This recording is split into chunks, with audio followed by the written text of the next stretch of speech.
describe it is the team with the less talented quarterback that makes more mistakes lost to the team that has the much more talented quarterback that makes no mistakes. The Bills last night scored 31 points and had no turnovers. Second team in league history to start the season with 3 straight games, 30-plus points, 0 turnovers. Josh Allen, through hard work and coaching, has eliminated his only flaw, reckless. And what's remarkable is my entire life, I said this on the air many times, it's the one thing I didn't think coaches could mostly coach you out of. Because anybody I ever met in high school that was reckless at 17, if I saw them again 30 years later, they were reckless at 47. I always thought it was a DNA thing. I always thought it was just kind of a personality thing. Reckless guy early is reckless guy at 55 years old. And it shows you how humble and also how self-aware Josh Allen is.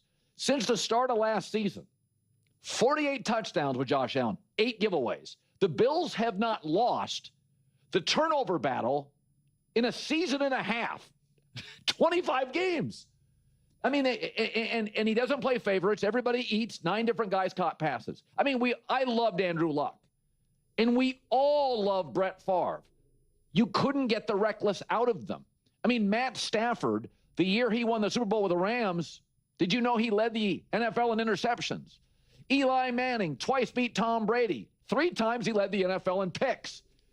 So I've always loved guys like Elway, who's aggressive, and Peyton Manning that's aggressive. But you can't eliminate the interceptions. To have this much talent and horsepower, and Josh is the biggest, strongest, best arm to have all this horsepower, and yet be willing to put on restrictor plates is insane. You are watching history. This makes absolutely no sense. I mean, the quarterbacks that we all love, we love the gunslinger part. And then Josh Allen came into the league, and he was a bit of a gunslinger. But smart enough, humble enough, self-aware enough, realizing that's not the sport. Brady and Mahomes didn't throw picks. And so Josh Allen, with all that horsepower, with that V12 engine, it's like, now I'm going to go electric. I'm not going to do that. Yeah, Josh Allen has definitely officially evolved his game over this last, really kind of since 2023 onward, especially once Brady was there. And it just shows you how sometimes you do need a little bit of a philosophical change. And it's funny because I fully believe that Josh Allen is the best quarterback in the NFL and is just absolutely just one of the greatest we've ever seen. No ifs, ands, or buts.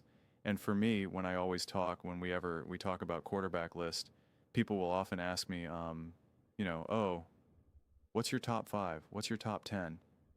This, that. And I'm always like, oh, it really depends on the situation.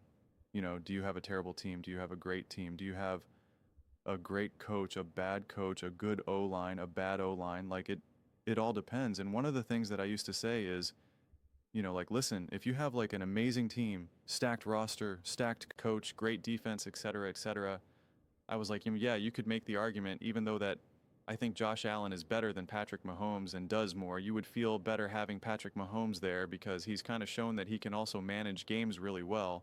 And you're going to need to be able to do that throughout a season and, and just be smarter with the ball, et cetera. And it's just like now that statement no longer holds as much truth as it did to me once upon a time. I used to think that like on any given Sunday, give me Josh Allen over a Mahomes. But if you're in this perfect situation, you're like, you know what? I get all the amazing stuff with Josh Allen, but like I probably don't need that as much on a great team. And you still have the risk of him being a little reckless or a little bit loose with the ball. You're like, I don't necessarily need that for this team. So like, I don't need it. Don't give it to me. So therefore, like, okay, it's probably a little bit more safer and conservative to be with Mahomes. But it's just like no longer feel that way. At least not right now. And we saw signs of that last season when it looked like he was going, against the Ravens, when he was going to maybe lateral that ball back, and his like eyes lit up, and everybody was like, no, no, no, no, no, no, no, no, no, don't do that, don't do that. He even joked, he's like, yeah, maybe like in years past I would have done that, but and so like he knows it, right? Like he knows that he was a little wild, and you can't blame someone like him because most of the time it's always these guys who are just monsters who can just do anything, and it's hard to reel it in. It is why someone like Steph Curry pulls up from all over the place because like he can make those shots. So it's just like, what do you mean? I don't got to reel anything in. Like, like every shot is a great shot for me. And it's like, yeah, but no, closer to you. You're a little bit more accurate the closer you get to the basket than the further you get. So just because you could still make it doesn't mean that you should take it. Um, and so that is something that Josh Allen has learned, over his career. And it is awesome to see. I don't think we talk about the evolution and the growth of these quarterbacks enough. The quarterbacks that we really like, we just pretend that they've always been that great. Um, we we pretend that they just entered the league that great and that there was like no growth or no evolution of them, that it was just no, they were just this great, and then like the coaching caught up or the team caught up, or this is who he's always been. Like I hear that all the time. I'm like, "Oh, so and so has gotten really good," and they're like, "No, this is who he's always been." And it's like, "Okay, sure, whatever you say." Um and it's just we should appreciate the growth and the development that even the greats, are part of, right? That they have to walk that path as well. Um, and it's just awesome to see. You're watching Josh Allen play last night, and you're just like you really are just like, man. There's no sense of like, is there going to be some fatal mistake here? You know, I I don't recall him making a single mistake last night. I really don't. And listen, the score should be even higher. I mean, like there was a few drives that weren't sustained by no fault of his own, by drop passes, and they even pointed out in the broadcast. I forget who it was, um, but it was kind of like not exactly like a back shoulder pass, but a route that is uh, again, for the life of me, I meant to write it down, but I forget now.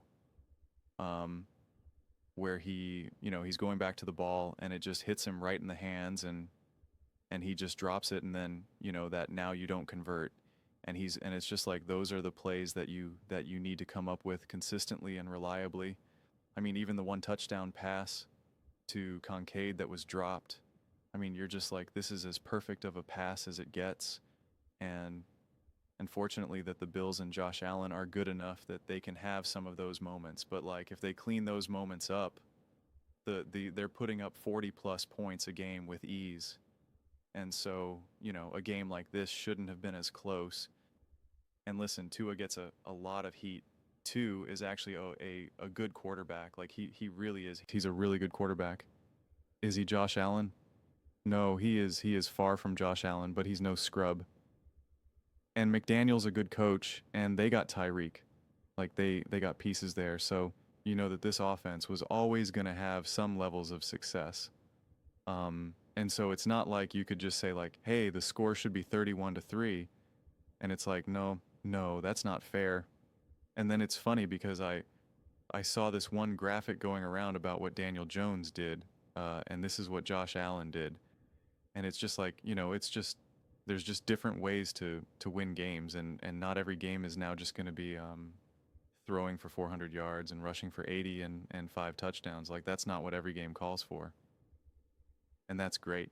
There was no moments where it felt like Josh Allen was trying to do too much, that you were just kind of like, just be smart, just be smooth, you're going to win this game, et cetera, et cetera.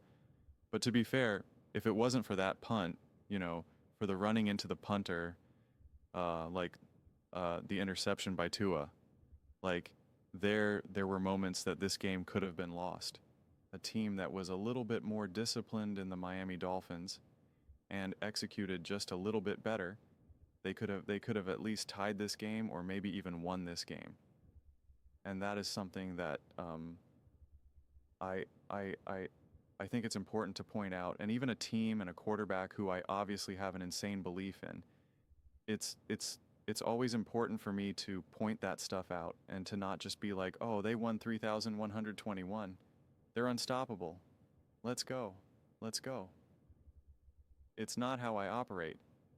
I look for the good, the bad, and anything in between to have a full conversation about exactly what we're seeing.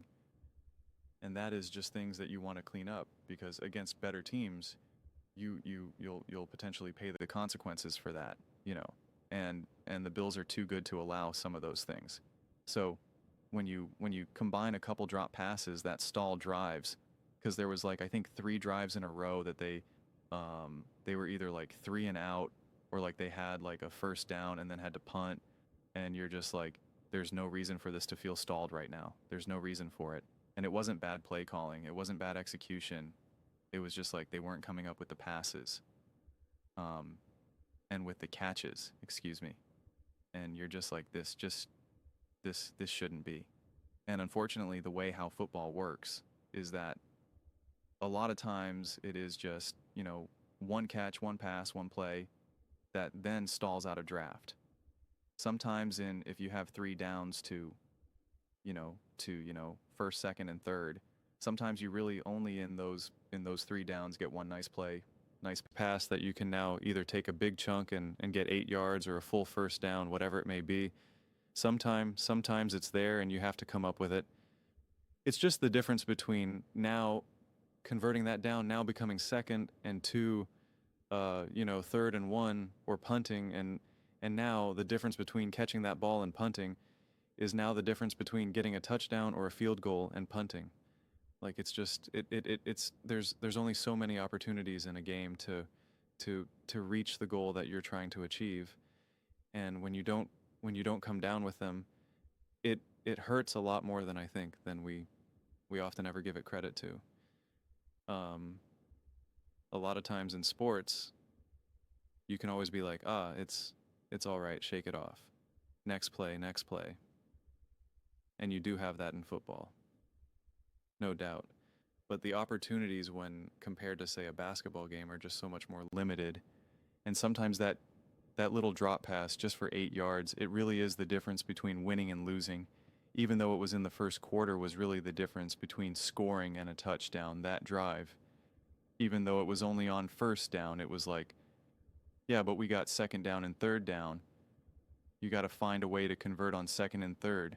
And it's just like, those are all true in theory, but like in football, there's just only so many opportunities. There's just only so many opportunities for a team to be able to take advantage of another team, no matter how good or bad that team may or may not be. So those are just some of the things that I would love to see the Buffalo Bills clean up. And the final play, like the near final play where Josh Allen holds onto the ball and takes a hit. And he even, like, when he gets up, he even has to like shake himself out for a second, you know, because he just took a hit, and they did kind of like 2 tosses to their to the running back. I'm not sure. I don't think it was Cook. But then Josh Allen holds on the ball. The game's over. They're just milking the clock, and he now holds onto the ball, runs around for a second, and then gets hit. And you're just like, why is this man taking any extra hits in a game that he clearly won 100%, does not need to? I for the life of me, I don't understand that. I really, really don't. Even the tosses to the running back, I'm just like, you're flirting with danger right now. You're flirting with just like taking your eyes off the ball, a miscue, dropping the ball, and now it's a fumble. Like don't even do that. Like, just put it in his chest and like, and in his stomach, and just go with it. Like, what are we doing here? Like, that moment of the game was actually, to me, the most perplexing. Because there were like some like real tosses backwards too, where you're just like, oh my God, I've seen this go wrong before. Okay, I've seen this, go off the fingertips of a running back. Like, what are we doing here? And then it's like, okay, now then the final play, Josh Allen just going to keep it and literally take a pretty solid hit on him, where, like I said, it takes him a second to get up, and he kind of like shakes it out, and you're just like, yeah, that shouldn't have happened. I'd rather you just take a knee at that point. So yeah, I don't know. Never get it. But we see it pretty regularly. But But Josh Allen is the perfect quarterback. He is a monster. He is a beast. And the Buffalo Bills are playing great, but want to see them play better. That's just the reality for me. I want to see them play better. They came away with the win against the Baltimore Ravens, which was awesome. They need to play better against that Baltimore Ravens team. They needed Josh Allen to be an absolute monster and a perfect quarterback for them just to eke out a win. They rolled the Jets because the Jets aren't good, and they beat the Dolphins, and the Dolphins aren't good, right? So make no mistake about it. They beat a great team week 1. Great win, but a tough win, and a win that felt too hard than it should have been. That game should have been more competitive from start to finish. But there was a stretch when you were like, oh my God, they're about to get rolled. Then they beat the Dolphins and the Jets, who, quite frankly, are just not even close to being on the level of Josh out in the Buffalo Bills. So I look at those games and I'm like, yeah, you better win those games. You better win those games. And those types of games, you would like to see them, which they did with the Jets, to be fair, but to just really put them away, really keep them at arm's length. And, I'm not going to say that you're always going to be able to win a game by 10, 14 and beyond points, but there should never really be an opportunity for a team like that to come back and beat you. And yeah, there was a moment with the Dolphins, and it did take a Dolphins mistake to come away with that. They didn't win because of that mistake, but they greatly benefited from that mistake. And, you would like the Bills to not even remotely need anything like that to come away with that type of win, but still a good win. But those are just my thoughts. I'd absolutely love to hear yours. What do you guys all think about the Buffalo Bills, Josh Allen being the perfect quarterback? And how do you feel about the Bills right now? How do you feel about the Bills' win over the Dolphins? Let me know in the comments below. I read every single comment. So, you agree with me or disagree with me? Either way, let's get in some discussions. Let's get in some fights. But ultimately, let's just have some fun. And please do consider subscribing. We're building an amazing community here and absolutely love to see you part of it. I want to build something that we all generally feel connected to, something that we're really excited to be part of. I think we're well on our way to doing it. And please don't forget to give this video a thumbs up, as it really does help the visibility and the algorithm. Thank you so much.